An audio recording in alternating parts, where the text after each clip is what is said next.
মুখ্যমন্ত্রী professor doctor Manik Saha শনিবার world photography day উপলক্ষে ত্রিপুরা ফটো জার্নালিস্ট অ্যাসোসিয়েশনের দ্বারা রবীন্দ্র শতবার্ষিকী ভবনে আয়োজিত ফটোগ্রাফি এক্সিবিশনের উদ্বোধন করেন। মুখ্যমন্ত্রী আলোচনা করতে গিয়ে বলেন, ওয়ার্ল্ড ফটোগ্রাফি দিবস উপলক্ষে ত্রিপুরার পর্যটন ক্ষেত্রগুলোর বিভিন্ন ছবি এই প্রদর্শনীতে তুলে ধরা হয়েছে। মুখ্যমন্ত্রী ত্রিপুরা ফটো জার্নালিস্ট অ্যাসোসিয়েশনকে তার জন্য ধন্যবাদ জ্ঞাপন করেন। মুখ্যমন্ত্রী ফটো জার্নালিস্ট অ্যাসোসিয়েশনকে পরামর্শ দেন, এই ছবিগুলো যেন সোশ্যাল মিডিয়াতে প্রচার করা হয়, তাহলে ভারতের এবং বিশ্বের পর্যটকদের ত্রিপুরা নিয়ে আলাদাভাবে উৎসাহ তৈরি হবে। মুখ্যমন্ত্রী বলেন, গত বছর প্রচুর পর্যটক এবং বিদেশি পর্যটক ত্রিপুরাতে এসেছিল। ত্রিপুরার উন্নয়ন সংবাদ মাধ্যমকে ছাড়া কোনোভাবেই সম্ভব নয় মন্তব্য করেন মুখ্যমন্ত্রী প্রফেসর ডক্টর মানিক সাহা। আগামী দিনে ত্রিপুরার পর্যটন ক্ষেত্রগুলোকে আরও গুরুত্ব দিচ্ছে রাজ্য সরকার।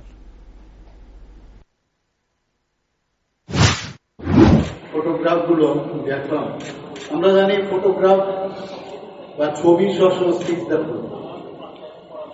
দেখে বোঝা যায়, মানে তার এক্সপ্লেনেশনের প্রয়োজন হয় না।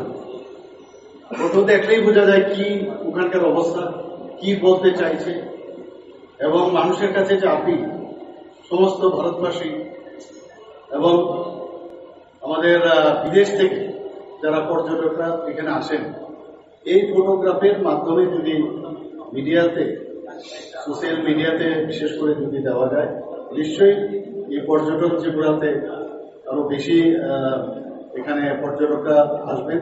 এবং আপনারা একটু বছরে জেনেছেন যে প্রচুর পর্যটক এই গত বছরে এখানে ত্রিপুরাতে এসছে এবং বিদেশি পর্যটকও প্রচুর এসছে।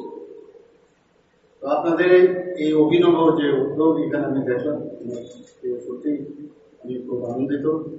এবং ত্রিপুরার যে উন্নয়ন আমরা বারবার বলছি, আপনাদের ছাড়া কোনোদিন সম্ভব না, আপনাদেরকে নিয়ে আমাদের চলতে হবে।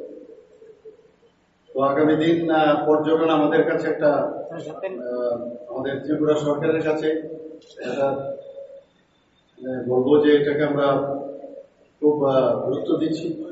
এবং আজকের এই শুভ দিনে আপনাদেরকে আমি অসংখ্য ধন্যবাদ আমি জ্ঞাপন করবো যে আপনারা এখানে আমাকে আসতে বলেছেন এবং আমি দেখে অত্যন্ত খুশি। নমস্কার, জয় হিন্দ।